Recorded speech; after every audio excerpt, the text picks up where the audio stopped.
Hey guys, Jason here with the final TCG Revamped Duel Masters deck profile. Today we are covering my favorite deck, Bolmeteus control or rub control, whatever you want to call it. It centers around this guy.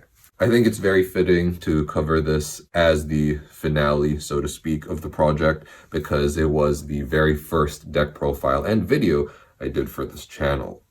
Now, I've made some adjustments, actually a lot, to the old one, so I think this one runs a lot smoother and with a greater sense of purpose. It also has the most elegantly designed curve out of all the decks, if I do say so myself. Starting off the curve, we've got two Bloody Skeetos. He was getting the boot in a lot of our decks, but managed to stay here. If you consider turns 1 to 3 the early game, he's one of our 11 early openers, which I think is just the right number. He also has value late game as a cheeky blocker. These days, I'm pretty trigger happy to block with him if I can get him out early because he acts as cheap removal, which I think is very nice because it takes pressure off our shields. We could have gone with another blocker, but it's a combination of small things that really added up to sell me on him. The Darkness Sieve for one is one of the reasons because it helps balance out the color counts, the cheap cost of course, and the 4K power. I think the 4K power is quite relevant because it can trade with Pig, it trades with a lot of other mini bosses, and I think it's tremendously funny that Petrova can't get over him. Probably the most predictable inclusions, a playset of Aqua Hulkus and an almost playset of Energy Stream. These are just the best draw cards in the game, so, why wouldn't I run them? Now, I had to pick one to run 3 of, and in my opinion, Hulkus is the superior card overall. Now, some people might say, oh, well, Hulkus is better as a beatdown card and Stream is better as a control card, but I would argue Hulkus is just as good a control card as Energy Stream. And the reason I say that is because the body on the field, which is unreasonably big, at worst acts as a deterrent to attacks, and at best can remove a creature. So I think Hulkus is more important. Last of the early game cards are 2 Phantom Dragon's Flame, our only form of cheap removal. Some lists like to run a 1-1 split between this and Pyrofighter Magnus, which I think is fine, but this deck doesn't have Miraculous Meltdown. It comes down to personal preference, I think, and the second Phantom Dragon's Flame puts me up to 8 trigs, which I like because I should theoretically be able to expect at least 1 trig per game, and it also alleviates the pressure on shields, especially if going second, so I can just get rid of my opponent's creature before it has a chance to attack. Now for the meat of the deck, 2 Volcano Chargers and 3 Eureka Chargers. So one thing I noticed about the old Rub deck is that across turns 3 and 4, I would always want a body or creature kill, extra draw, and a charger. So in the past, I was living and dying by Volcano Charger on 4. I had to hit one of these on 3, and then this on 4, and then I'd run 3 copies. With this new arrangement, I have a lot more flexibility in my curve because there are more combinations I can hit to achieve the desired result. There's the old configuration of having one of these out on 3 and then this on 4, or I can also have Phantom Dragon's Flame and Aqua Hulkus out on 3, and then I can hit either Eureka Charger or Volcano Charger on 4. 3 Eureka over Volcano because Eureka is a live card in more matchups. Think about how Volcano Charger isn't particularly good in the control versus control matchup or against decks that have light because of light privilege. So under this arrangement, we've maximized flexibility while retaining the same utility. Next up, probably my favorite part of the deck, the good old Corpse Charger Thrash Crawler combo.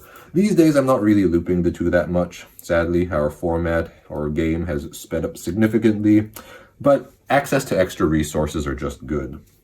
Now, a lot of people like Morbid Medicine over Corpse Charger, which I think is fine, but I really like my chargers, so that's why I run Corpse Charger. I also think the extra creature, a lot of the time, isn't significantly better than the extra ramp you get from Corpse Charger, and there are a lot of really cool plays you can pull off with Corpse Charger, so there's that. More often than not, when you Corpse Charger, you can probably get back a Bloody Skeeto, and you can probably play it, so squeeze out another summon, which is nice. Another cool Corpse Charger application is when I get Cranium Clamped, I can just choose to discard a creature and then immediately get it back with Corpse Charger. So I get the ramp and then I get a resource, which is nice.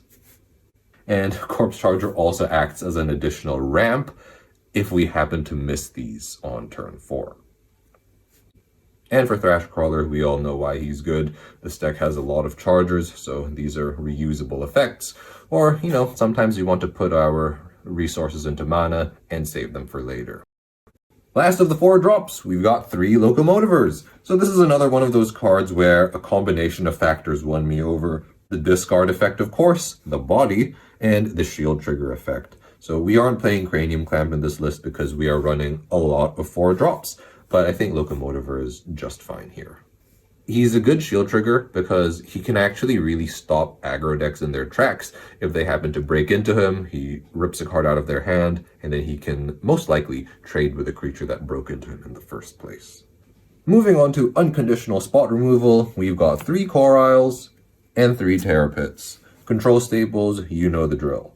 Core Isle in particular works very well with Bolmeteus and against evolutions, which are very relevant in our little metagame. Terror Pit is the best trig of the deck, obviously. Cutting down to 3 pits is something we've been doing in a handful of our decks. So far it's fine, we just have to be more attentive to how many copies we have left as we play out the games. Now for the board clears, we've got 1 Mecha Dragon's Breath, 2 Blizzard of Spears, and 1 Apocalypse Vice. Blizzard of Spears is, in my opinion, superior to Searing Wave, at least in this deck, because it can hit more things and, of course, is one of our ways to deal with Petrova. When I thought about Searing Wave, I realized it wasn't that good in the old Rub deck because it was always coming out on 5. There wasn't a way to cheat it out to play it a turn faster. With Blizzard, it might cost 1 more, but with all of the chargers we're running, it's probably going to come out on 5 as well. Apocalypse Vice is what it is. It's pretty good, especially since we can often play it a little bit earlier. It's one of those cards where I always forget how good it is until I use it in a clutch moment and it saves my life. Now, Mecha Dragon's Breath is the flex spot of the deck, and it is what the 4th pit got booted for.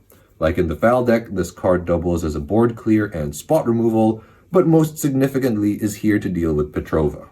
Other things I considered are adding back the 4th pit, the 2nd Apocalypse Vice, or another boss dragon, which we'll get into a little bit later. Now for the endgame cards. 3 Lost Soul. This is very strong, especially because we have ways to ramp into it. It's very consistent, and 3 are necessary because we aren't doing Clamp Masters.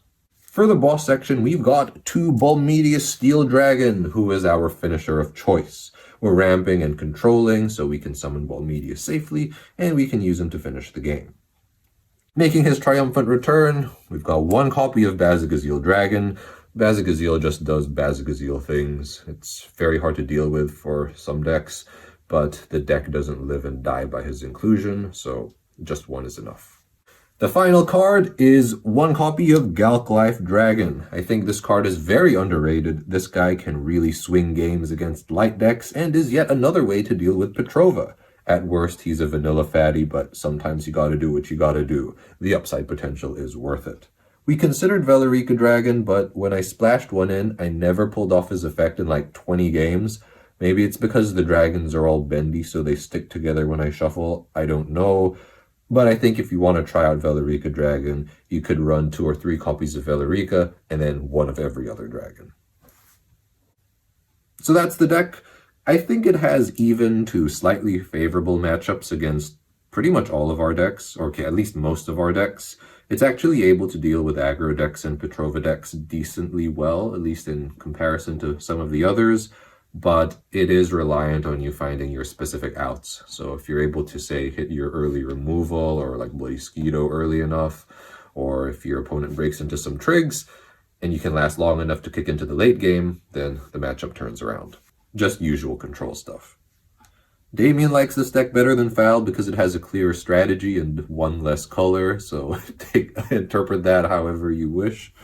It will struggle with solitaire decks though, stuff like Survivors, where it has to take the role as aggressor just because it is quite spell heavy, so we can't really rush down the opponent. With a 40 card limit, control was nerfed, but I still wanted to design a control deck that could out most things and still have a solid matchup spread.